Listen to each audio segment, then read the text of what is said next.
اجمعین اللهم صل على سيدنا محمد وعلى آل سيدنا محمد كما صليت على إبراهيم وعلى آل إبراهيم في العالمين إنك حميد مجيد.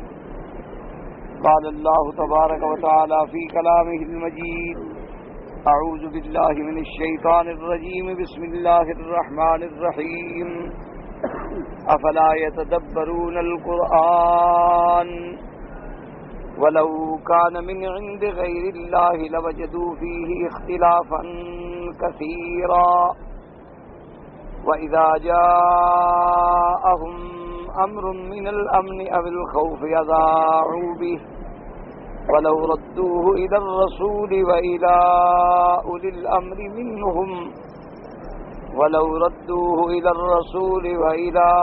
أولي الأمر منهم لعلمه الذين يستنبطونه منهم ولولا فضل الله عليكم ورحمته لاتبعتم الشيطان إلا قليلا. قال المؤلف والمفسر رحمه الله تعالى: أدام النفع بعلومه وعلومكم في الدارين آمين. إلى أن قال الإمام أحمد: حدثنا أنس بن عياض قال حدثنا أبو معاوية قال حدثنا أبو حازم حدثنا عمرو بن شعيب عن أبيه عن جده قال: لقد جلست أنا وأخي مجلسا ما أحب أن لي به عمر النعم. أقبلت أنا وأخي وإذا مشيخة من أصحاب رسول الله صلى الله عليه وسلم على باب من أبوابه فكرهنا أن نفرق بينهم فجلسنا حجزة إذ ذكروا آية من القرآن فتماروا فيها حتى ارتفعت أصواتهم فخرج رسول الله صلى الله عليه وسلم مغضبا حتى أحمر وجهه يرميهم بالتراب ويقول: مهلا يا قوم بهذا أهلكت الأمم من قبلكم باختلافهم على أنبيائهم وضربهم الكتب بعضها ببعض. إن القرآن لم ينزل يكذب بعضه بعضا إنما نزل يصدق بعضه بعضا فما عرفتم منه فاعملوا به وما جهلتم منه فردوه إلى عالمه. وهكذا رواه أيضا عن أبي معاوية عن داود بن أبي هند عن عمرو بن شعيب عن أبيه عن جده قال: خرج رسول الله صلى الله عليه وسلم ذات يوم والناس يتكلمون في القدر فكأنما يفقع في وجهه حب الرمان من الغضب فقال لهم: ما لكم تضربون كتاب الله بعضه ببعض بهذا من هلك من كان قبلكم. قال: فما غبطت نفسي بمجلس فيه رسول الله صلى الله عليه وسلم فلم أشهده ما غبطت نفسي بذلك المجلس إني لم أشهده. ورواه ابن ماجة من حديث داود بن أبي هند به نحوه.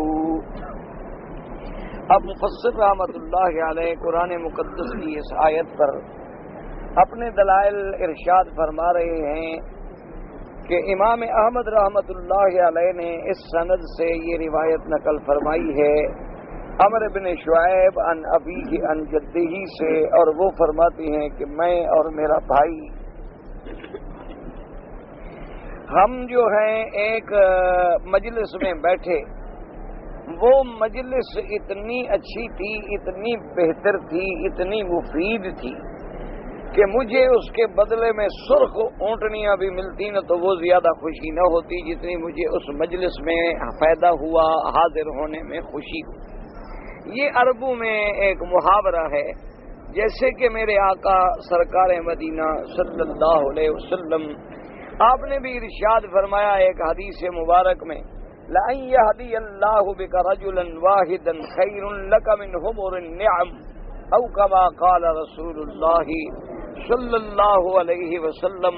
حضور نے فرمایا کہ اللہ تبارک و تعالی تمہاری محنت سے اگر کسی ایک بندے کو بھی ہدایت کر دیں تو وہ تمہارے لیے اس سے زیادہ بہتر ہے کہ تمہیں سرخ اونٹنیاں ملیں، کیونکہ سرخ اونٹنیاں جو ہیں وہ عرب میں بڑی محبوب تھی۔ ویسے بھی اونٹنی عرب میں محبوب تھی، لیکن اس میں خاص طور پہ جو سرخ ہوں، زیادہ سرخی مائل رنگ ہو جن کا، ان اونٹنیوں کو عرب جو ہے وہ زیادہ پسند فرماتے تھے۔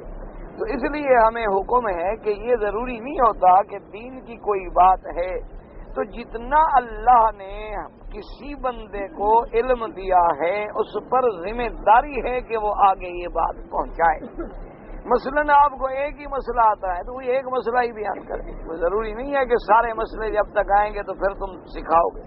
تمہیں نماز پڑھنی آتی ہے تو لوگوں کو نماز سکھاؤ، تمہیں وضو کرنا الحمدللہ آتا ہے لوگوں کو وضو سکھاؤ، تمہیں اذان دینی آتی ہے لوگوں کو اذان سکھاؤ، تمہیں کوئی ایک زکوٰۃ کا مسئلہ یاد ہے لوگوں کو وہ سکھلاؤ، اور کوئی یاد نہیں تو کلمہ طیبہ لوگوں کو پڑھاؤ، لا الہ الا اللہ محمد الرسول اللہ، لوگوں کا کلمہ صحیح کرا دو، کلمہ طیبہ کا ترجمہ صحیح کرا دو، کیونکہ کتنے لوگ ہیں ہمارے جو آج بھی کلمہ پاک صحیح معنوں میں ادا نہیں کر سکتے، صحیح تلفظ میں ان کو کلمہ شریف کی ادائیگی بھی نہیں آتی۔ تو اس لیے حکم ہے کہ کنتم خیر امت اخرجت للناس، اللہ نے فرمایا کہ تم تو سب سے بہتر امت ہو جو لوگوں میں ہم نے بھیجی ہے۔ کیوں؟ تأمرون بالمعروف، لوگوں کو بھلائی کا امر کرنے والے، وتنہون عن المنکر، لوگوں کو برائی سے روکنے والے۔ تو اس لیے ہر آدمی کا یہ فرض ہے کہ اس کی بات، اور تم کچھ نہیں کر سکتے، گھر والوں کو نماز سکھا دو، اپنے گھر میں بیٹھ کے تھوڑا سا اللہ کے دین کے لیے بھی وقت پیدا کر دو، کہ جہاں اور امور ہوتے ہیں بیٹھ کے ذرا بیوی سے پوچھ لو اس کو نماز بھی آتی ہے کہ نہیں آتی، اور اگر نماز نہیں آتی تو اس کو نماز صحیح کراؤ، تلفظ صحیح کراؤ، قرآن کی صورت صحیح کراؤ تاکہ وہ نماز صحیح ادا کرے۔ تمہارے گھر میں بیٹیاں ہیں، بیٹے ہیں، ان سے تم اسکول کا تو بڑا پوچھتے ہو کہ تم نے مدرسے کا کام کیا ہے کہ نہیں کیا، آج اسکول میں تمہیں کیا استاد نے کہا، تم نے کاپی اپنی لکھ لی ہے کہ نہیں لکھ لی، لیکن کبھی ان سے یہ بھی پوچھا ہے کہ بیٹا تمہیں کلمہ شریف بھی آتا ہے، بیٹا تمہیں نماز پڑھنا بھی آتا ہے؟ گھر والوں سے تم نے کبھی پوچھا ہے کہ بیٹی تمہیں جوان ہو گئی ہو، تمہیں نماز بھی آتی ہے، دعائے قنوت بھی آتی ہے؟ تو یہ اگر ایک جذبہ بن جائے تو پورے گھروں میں اصلاح ہو جائے اور دین کی ایک اللہ پاک کی رحمت سے ایک بہار آ جائے۔ اب ہم نے تو بس یہ آسرا کیا ہوا ہے کہ بھئی تقریر جو ہے وہ تو مولوی کرے گا، اور قانون اسلام جو ہے وہ حکومت آئے اور ڈنڈے سے نافذ کرے، وہ ایک آدمی ہمارے سروں پہ کھڑا کریں جو ہر وقت ہمارے سروں پہ ڈنڈا برساتا رہے۔ بھئی جب ہم نے کلمہ پڑھ لیا ہے تو اسلام کا قانون ہم سب پہ لاگو ہے، اسلام کے احکام ہم سب پہ لاگو ہیں، اگر ہم اپنے اپنے گھروں میں تھوڑا سا اصلاح کر لیں۔ اسی لیے میرے آقا نے سرکار مدینہ صلی اللہ علیہ وسلم نے حجۃ الوداع کے موقع پہ فرمایا بلغوا انی ولو آیۃ، کہ اے لوگو اگر تمہیں ایک آیت بھی آتی ہے تو لوگوں کو پہنچاؤ، ایک قرآن کی آیت تمہیں آتی ہے تو لوگوں کو سمجھاؤ، ایک سنت پاک تمہیں آتی ہے تو لوگوں کو سمجھاؤ، ایک تمہیں فرائض میں سے فرض کا مسئلہ آتا ہے تو لوگوں تک پہنچاؤ۔ تو اس لیے صحابہ کرام، تابعین عظام رحمہم اللہ تعالی علیہم اجمعین جو ہیں وہ ان باتوں میں بڑے خوش ہوتے تھے کہ کوئی دین کی مجلس ہمیں نصیب ہو جائے، کہ جہاں سے ہمیں دین کی بات مل جائے۔ حتیٰ کہ بعض صحابہ فرماتے ہیں کہ ہم انتظار میں ہوتے تھے کہ خدا کرے کوئی دیہات کے رہنے والا دیہاتی آئے اور حضور پاک صلی اللہ علیہ وسلم سے کوئی مسئلہ پوچھے، کوئی سوال پوچھے، تاکہ حضور پاک جب جواب دیں گے تو ہمیں بھی دین کا مسئلہ سمجھ آ جائے، کیونکہ ہم تو ادب کے مارے جرت نہیں کرتے تھے نا کہ ہر بات آقا سے کیسے پوچھیں۔ لیکن جو بیچارہ دیہات سے آ رہا ہے، عربی ہے، پڑھا ہوا نہیں ہے، وہ تو آگے بس کوئی بات بھی ہوتی کہہ دیتے حضور ہمیں یہ بات بتلائے۔ تو اسی طرح صحابہ فرماتی ہیں کہ ایک دفعہ حضور پاک صلی اللہ علیہ وسلم کی خدمت میں ایک اعرابی آئے، ایک بدو آئے، تو اس نے کہا کہ حضور میں نے قرآن پاک میں سنا ہے اور پڑھا ہے کہ اللہ تبارک و تعالی جنت میں ایک ایسا درخت پیدا فرمائیں گے کہ اس درخت تو بڑا تکلیف دینے والا درخت ہے، تو جنت میں گناہ ہے، تکلیف ہوتی نہیں، تو ایسا درخت جو ذریعہ ہو تکلیف کا، پھر اس کو جنت میں پیدا کرنے کی کیا ضرورت تھی؟ تو حضور پاک صلی اللہ علیہ وسلم مسکرائے اور آپ نے فرمایا اچھا وہ کون سا درخت ہے بھائی؟ تو اس نے کہا حضور قرآن کہتا ہے وَأَصْحَابُ الْيَمِينِ مَا أَصْحَابُ الْيَمِينِ فِي سِدْرٍ مَخْضُودٍ، سدر کہتے ہیں بیری کا درخت۔ تو اس نے کہا حضور بیری کے درخت میں تو اتنے کانٹے ہوتے ہیں، گزرو تو کپڑے بھی چھین لیتا ہے، کپڑے بھی اتار لیتا ہے۔ تو اللہ نے فرمایا کہ جنت میں بھی یہ بیری کا درخت ہوگا، تو اب بیری کا درخت ہوگا تو یہ تو بڑا موذی ہوتا ہے، ایذا دینے والا ہوتا ہے۔ تو حضور نے فرمایا کہ عربی تم نے صدر تو پڑھا، آگے نہیں پڑھا کہ فی صدر مخضود۔ تو اس نے کہا حضور وہ تو پڑھا لیکن اس کا تو مجھے ترجمہ سمجھ نہیں آیا۔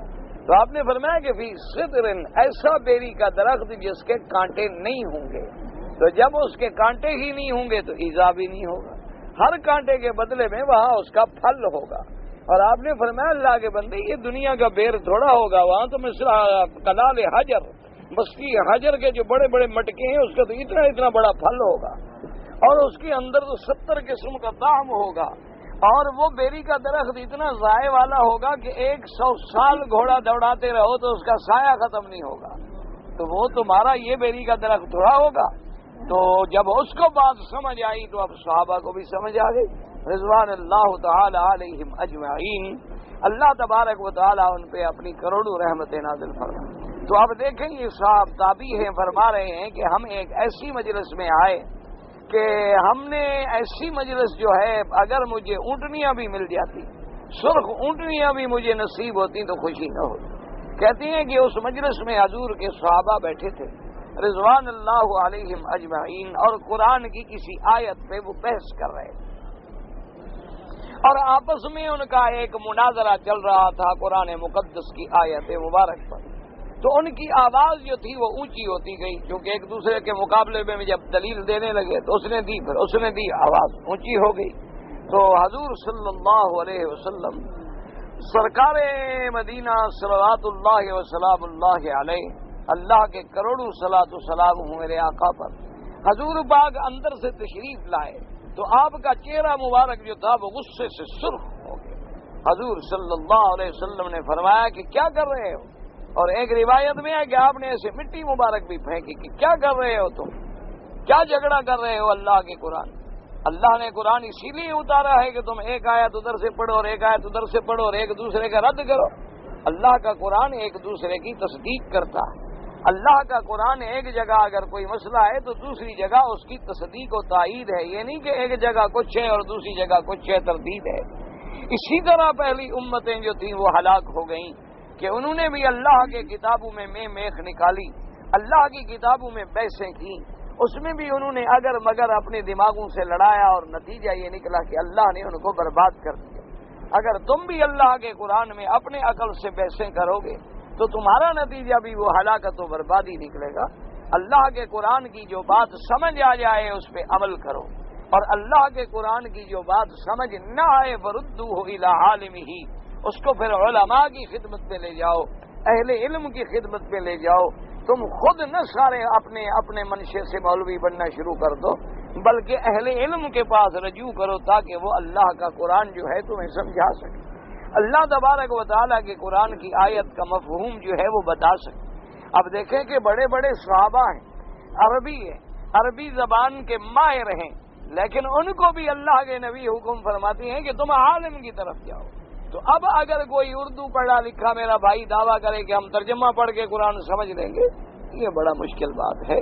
لفظی معنی سمجھ آ جائے گا، موٹی موٹی باتیں سمجھ آ جائیں گی، لیکن اس میں جو احکام ہوتے ہیں، جو مسائل ہوتے ہیں، جو اس کے اندر اللہ تبارک و تعالیٰ نے اپنی رحمتیں رکھی ہیں، ان کا سمجھنا علماء کا کام۔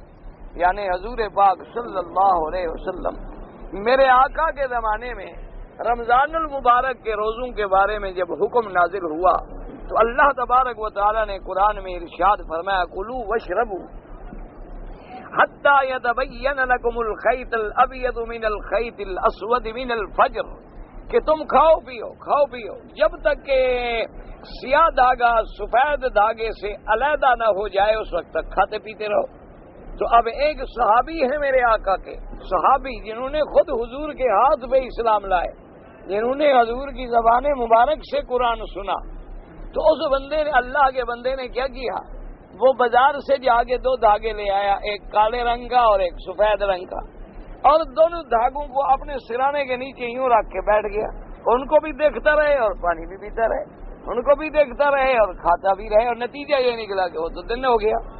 تو حضور صلی اللہ علیہ وآلہ آلہ واصحابہ وسلم تسلیما کثیرا کثیرا، حضور کی خدمت میں اطلاع پہنچی کہ حضور آپ کے صحابی نے تو آج اپنا روزہ خراب کر دیا۔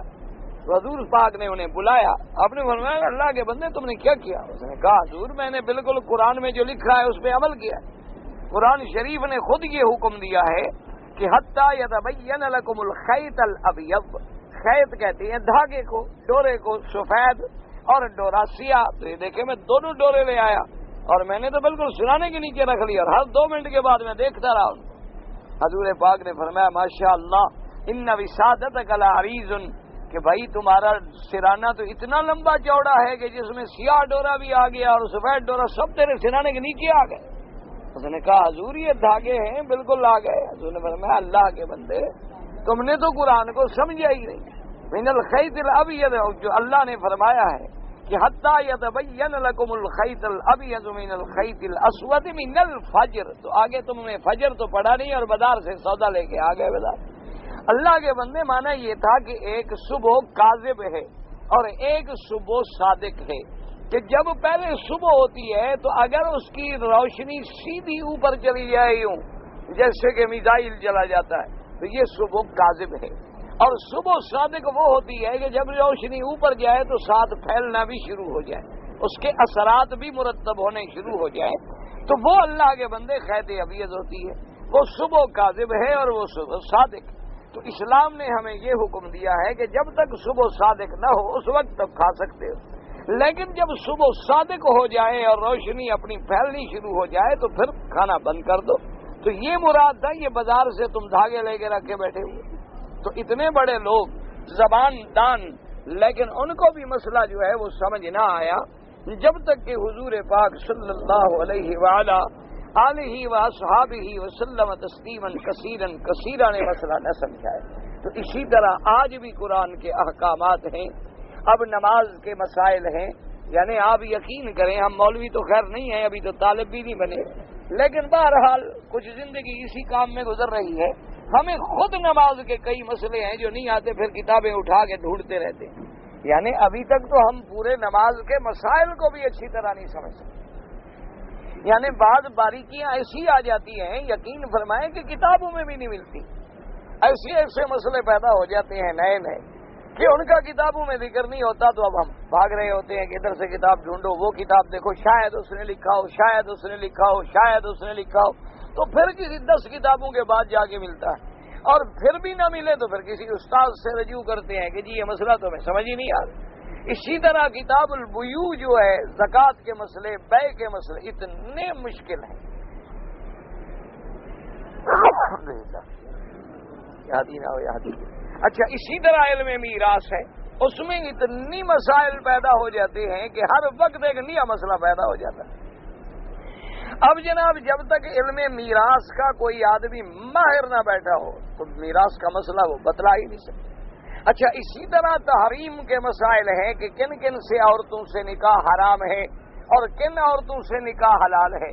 اچھا اس میں کبھی کبھی ایسے مسائل پیدا ہو جاتے ہیں کہ آدمی الجھ کے رہ جاتا کہ جب تک وہ کتابوں سے رجوع نہ کرے اور جب تک وہ اسی اہل فن سے رجوع نہ کرے تو بات جو ہے وہ سمجھ نہیں آتی، کیونکہ اللہ کا کلام جو ہے اس میں اتنی حکمتیں ہیں، اس میں اتنی اللہ تبارک و تعالیٰ کے احکام ہیں اور اتنا جامع معنی کامل مکمل کلام ہے کہ ساری زندگی بھی قرآن میں گزار دو نا جی، جتنا تیرا علم زیادہ ہوتا جائے گا اتنی اور زیادہ موتی ملتے چلے جائیں، جتنا تیرا مطالعہ زیادہ ہوتا جائے گا قرآن سمجھنے کے لیے تمہیں اور زیادہ سے زیادہ نیب چلے۔ اور پھر خدا کی شان ہے کہ اللہ کا کلام ایسا جامع ہے کہ جس فن کا آدمی قرآن میں ڈوبے اس کو اسی فن کے موتی ملیں. یعنی اگر کوئی ادیب ہے، اگر کوئی قواعد کا ماہر ہے، اگر کوئی بلاغت و فصاحت کے نظروں سے دیکھنا چاہتا ہے، کوئی معانی کی نظروں سے دیکھنا چاہتا ہے، کوئی احکام کی نظروں سے دیکھنا چاہتا ہے، تو دیکھے نا کہ علماء نے مستقل پھر قرآن کی تفسیریں لکھی اور قرآن سے جو مسائل نکلے ہیں انہوں نے پھر ان مسائل پر الگ الگ باب لگا کے کتابیں لکھی ہیں. اس لیے ضروری ہے. تو حضور پاک نے بھی یہ ارشاد فرمایا، آپ نے فرمایا اللہ کے بندو تم آپس میں کیوں لڑ رہے ہو؟ اگر قرآن کی بات سمجھ نہیں آ رہی تو عالم کے پاس رجوع کرو، کسی عالم کی طرف جا کے رجوع کرو. جیسے کہ سیدنا امیر المؤمنین حضرت عمر بن الخطاب رضی اللہ تعالی عنہ نے ایک دفعہ مدینہ منورہ میں اپنی خلافت کے زمانے میں ایک حکم جاری فرما دیا. آپ نے فرمایا لوگوں خبردار، میں نے سنا ہے کہ تم نے مہر جو ہے وہ زیادہ کر دیا ہے، اور جب مہر زیادہ ہو جائے تو لوگ شادی کیسے کریں گے؟ غریب کے پاس پیسے ہوں گے تو شادی کرے گا. یہ کیا ہے کہ غلال المہور میں تم آ گئے ہو کہ اتنا مہر ہو اور اتنا مہر ہو اور اتنا مہر؟ کیا بات؟ حضور کا حکم ہے کہ وہ اچھی عورت ہوتی ہے کہ جس کا مہر کم ہو اور آسانی کے ساتھ ادا کر دیا جائے. اور آپ اتنے غصے میں ہیں، آپ نے فرمایا یاد رکھو اگر کسی نے حضور پاک کی بیٹیوں سے زیادہ حق المہر لکھا نا تو میں سارے پیسے چھین کے بیت المال میں جمع کر دوں گا اور غریبوں کو تقسیم کر دوں گا. یہ کیا مسئلہ ہے کہ تم نے مہر مہنگا کر دیا؟ اور یہ قاعدہ ہے کہ جب حلال مہنگا ہو جائے تو حرام تو خود بخود سستا ہو جائے گا. دیکھو نا جی، اب اگر آدمی کو شادی کرنے کے لیے 2 لاکھ ریال چاہیے تو کہاں سے لائے گا؟ اگر آدمی کو شادی کرنے کے لیے جہیز ہے اور فلان ہے اور فلان ہے تو بیچارے کون شادی کریں؟ نتیجہ کیا نکلے گا کہ گناہ کا دروازہ کھل جائے گا. تو حضرت عمر کا منشا ٹھیک ہے، حکم ٹھیک تھا، آپ نے یہ حکم دے دیا. اور جب جمعہ سے فارغ ہوئے اور مسجد رسول پاک سے صلی اللہ علیہ وسلم سے باہر نکلنے لگے تو ایک بڑھیا نے دامن پکڑے اور کہا ٹھہرو. حضرت عمر کھڑے ہو، ہمارے تو نہیں، ہم تو سپاہی کا دامن بھی نہیں پکڑ سکتے نا، وہ تو امیر المومنین تھا، خلیفہ رسول تھا نا صلی اللہ علیہ وسلم. نے کہا ٹھہر جاؤ. نے کہا عمر یہ کیا تم نے حکم جاری کر دیا ہے کہ مہر نہ بڑھاؤ اور مہر زیادہ نہ ہو اور غلا نہ ہو؟ اس نے کہا اس میں فائدہ ہے اللہ کی بندی، لوگوں کے نکاح رکے ہوئے ہیں. انہوں نے کہا بات سنو، فائدے نفع نقصان کی بات نہیں. قرآن پاک نے فرمایا آتیتم احداہن قنطارا، کہ اگر تم کسی عورت کو قنطار بھی دے چکے ہو اور اب طلاق دے رہے ہو تو اسے واپس نہ لو. فلا تأخذوا منہن شیئا، اس سے واپس کیوں لے رہے ہو؟ اور قنطار کہتے ہیں سونے کا ڈھیر جس کی کوئی حد ہی نہیں، یعنی اسلام نے کوئی پابندی نہیں لگائی. قنطار ہے ڈھیر، اب ڈھیر اتنا بھی ہو سکتا ہے، اتنا بھی ہو سکتا ہے، اتنا بھی ہو سکتا ہے. تو تم نے کیسے پابندی لگا دی کہ اتنا باہر رکھو اور اتنا نہ رکھو؟ حضرت عمر کھڑے ہو گئے اور فرمایا الحمدللہ، اللہ کا شکر ہے کہ عجائز المدینہ افقہ من عمر، کہ مدینے کی تو بڑھیا بھی عمر سے قرآن زیادہ بہتر سمجھ. اسی وقت فوراً ممبر پہ واپس گیا، بھئی میرا آرڈر ختم، خلاص جو اللہ کا قرآن ہے وہ ٹھیک. تو اس لیے اب دیکھیں قنطار کا معنی جو تھا اس بڑھیا کے دماغ میں آیا اور حضرت عمر کے دماغ میں نہ آیا رضی اللہ تعالی عنہ. تو اس لیے قاعدہ ہوتا ہے کہ بلا وجہ آدمی بحث برائے بحث نہ کرے. آج کل تو ہوتی ہے نا بحث برائے بحث، ایک بحث ہوتی ہے مسئلہ سمجھنے کے لیے اور ایک ہوتی ہے کہ نہیں بس ہم نے ثابت کرنا ہے کہ ہم مناظرہ جیت گئے، چاہے جھوٹ بولنا پڑے، چاہے غلط روایات پیش کرنی پڑے، چاہے نعوذ باللہ اللہ کے قرآن کا ترجمہ بدل جانا پڑے. انا للہ و انا الیہ راجعون. تو اس لیے حضور پاک جو تھے شدید ناراض ہو گئے. آپ نے فرمایا خبردار، قرآن سمجھ آئے عمل کرو، جو سمجھ نہ آئے عالم کے پاس جا کے اس سے مسئلہ پوچھو اور اس کے کہنے پہ چلو. خود اپنے عقل نہ لڑاؤ تاکہ پہلی امتیں جیسے برباد و ہلاک ہو گئیں کہیں ایسا نہ ہو کہ تم پر بھی اسی قسم کے عذاب آ جائیں. اور دوسری روایت میں صحابی فرماتے ہیں کہ حضور جب گھر سے باہر آئے تو آپ کا چہرہ مبارک ایسا سرخ تھا، معلوم ہوتا تھا جیسے کسی نے پورا انار توڑ دیا ہو، یعنی جیسے انار سرخ ہوتا ہے. تو تشبیہ دینے میں اس نے تشبیہ دی کہ یعنی ایسے حضور صلی اللہ علیہ وسلم کا چہرہ مبارک جو تھا وہ سرخ تھا. جب آپ آئے تو کچھ لوگ جو بیٹھے ہیں وہ تقدیر کے مسئلے میں بحث کر رہے تھے تو حضور ناراض ہو گئے. حضور نے فرمایا بحث کرنے کے لیے یہی تقدیر کے مسئلے رہ گئے ہیں کہ آدمی ہر وقت تقدیر میں بحث کرے. بالکل بحث نہ کرو، جو سمجھ آ جائے عمل کرو، سمجھ نہ آئے فردوہ الی عالمہ، اس کو عالم کی طرف لے جاؤ، تاکہ ایسا نہ ہو کہ تم قرآن سے گمراہ ہو جاؤ اور اللہ تبارک و تعالیٰ کے عذاب کا شکار بن جاؤ. اور اس کے بعد جناب فرماتے ہیں وقال احمد حدثنا عبد الرحمن بن مہدی قال حدثنا حماد بن زید النبی عمران الجونی قال كتبني عبد الله بن رواحه يحدثنا عبد الله بن عمرو قال حجبت الى رسول الله صلى الله عليه وسلم يوما فإنا لجلوس اذ اختلف اثنان في آية فارتفعت اصواتهما فقال انما هلكت الامم قبلكم باختلافهم بالكتاب ورواه مسلم النسائی من حدیث حماد بن زید به. عبداللہ ابن عمرو فرماتے ہیں کہ میں حضور کی خدمت میں گیا، میں حضور کی خدمت میں بیٹھا ہوا تھا کہ دو آدمی جو ہیں وہ اللہ کے قرآن کی آیت میں جھگڑا کر رہے تھے، یعنی ایک کچھ کہتا تھا دوسرا کچھ کہتا تھا. فارتفعت اصواتهما، ان کے آواز جو تھی دونوں کی بلند ہو گئی. حضور پاک صلی اللہ علیہ وسلم نے سنا تو آپ ناراض ہو گئے. آپ نے فرمایا انما هلك الامم الذين قبلكم، تم سے پہلے جو امتیں گزری ہیں وہ بھی اسی لیے ہلاک ہوئی کہ انہوں نے بھی اللہ کی کتاب میں جھگڑے کیے، اللہ تبارک و تعالیٰ کی کتاب کے معانی بدل ڈالے، اللہ تبارک و تعالیٰ کی کتاب میں تحریفیں کر ڈالی، اللہ تبارک و تعالیٰ کے احکام کو بدل ڈالا. جیسے کہ اللہ نے بنو اسرائیل کو حکم دیا تھا کہ ولا تعدوا فی السبت، کہ خبردار ہفتے والے دن شکار نہ کرو، ہفتے کے دن شکار منع ہے. تو اب بنو اسرائیل نے اب جناب وہ کہ دیکھیں خدا کی قدرت کہ اللہ بھی تو پھر بندوں کے امتحان لیتے ہیں. اب جب ہفتے کا دن آئے تو مچھلیاں بالکل دریا کے اوپر آئیں، اور اتوار والے دن جائیں تو مچھلی غائب.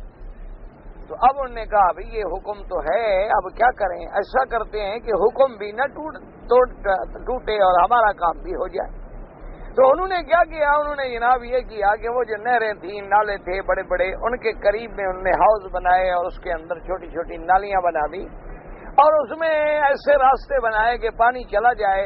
تو ہفتے والے دن جب پانی اس میں چلا جاتا تو وہ بند کر دیتے اور مچھلی اتوار کو جا کے پکڑ لیتے. دیکھو جی اللہ نے ہمیں کہا تھا نا کہ ہفتے کو نہ پکڑو، ہفتے کو تو ہم نے نہیں پکڑی، ہفتے کو تو ہم نے پکڑی نہیں. دیکھو اللہ کے حکم پر تو ہم بھی عمل کر رہے ہیں، جیسے ہمارے مسلمان بھی کرتے ہیں نا. اب رمضان المبارک کا مہینہ اللہ نصیب فرمائے اور اللہ ہر مسلمان کے لیے باعث رحمت بنائے. اب جب رمضان کا مہینہ آ جائے گا کہتے ہیں جی قرآن شریف میں ہے کہ ومن کان منکم مریضا او علی سفر فعدۃ من ایام اخر، کہ اگر کوئی بیمار ہے مسافر ہے تو بعد میں روزے رکھ سکتا ہے.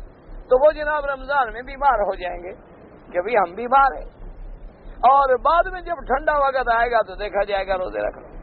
یا رمضان کے قریب کسی ملک میں چلے جائیں گے سیر کرنے کے لیے، جی ہم مسافر کے لیے روزہ چھوڑنا جائز ہے. لیکن اللہ تو دلوں کو جانتے ہیں، احوال کو جانتے ہیں.